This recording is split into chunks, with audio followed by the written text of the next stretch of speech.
எனக்கு கொஞ்சம் தலைவலிக்குது தைலத்தை கொண்டாயம்மா நீ நைட்டெல்லாம் ஃபோன் உண்டுற சைடு எஃபெக்ட்ஸை பார்த்தியாமா தும்மல் போட்ட ஃபோன் என்ற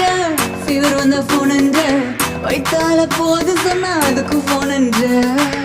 அம்மா சொன்ன கேளுன்ற ஃபோனை ஓர வைன்ற அப்போ ஆன்லைன் எக்ஸாம்ல முட்டை வாங்குறேன் யா நீ ஃபோனாலதான் நாசமா போற டார்ச்சரால நான் செத்து போறேன் நீ போனாலதான் நாசமா போற